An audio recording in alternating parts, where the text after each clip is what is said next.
Well,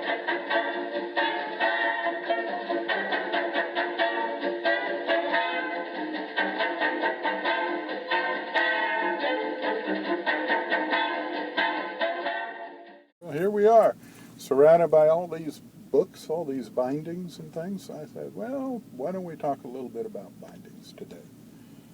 And we have a couple of older things here. I often get calls on the telephone that say, what makes a leather binding have some value or something? Well, one of the main things is what it is made of. In this case, we have a binding that is, well, it's actually a goat skin. We call it Morocco, but it's a goat skin. This one was done by a very well-known English binder named Bynum, and we find that he's master enough of his trade that he's able to sign his work. And we can see lots of hand decoration along the spine here. This is another one. This was done by another English company, Zanesdorf. Again, it's a Morocco. In this case, we have lots of gilt work done.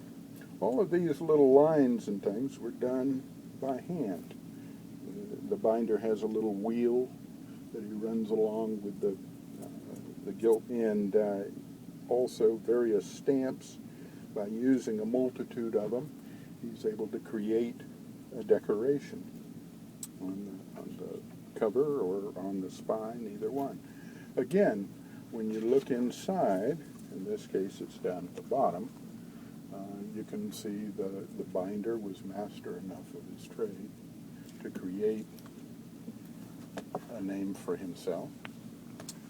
There's also another series of signed bindings as well. In the early 20th century, American binders were designing cloth bindings. In this case, we have a woman named Margaret Armstrong who developed various styles of bindings for various authors. In this case, we have Myrtle Reed, who she always did in lavender, and she signed her work as well. Usually in her bindings, you'll find a little M.A. for Margaret Armstrong.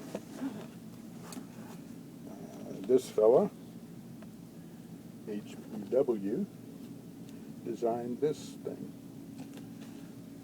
They were awfully good because they had to be creative in how they were economical for the publisher as well. So we find examples of where there's minimal colors used. Green and white, in this case, gives us an entire vignette. Here again, both of these books were done in just a plain old tan cloth.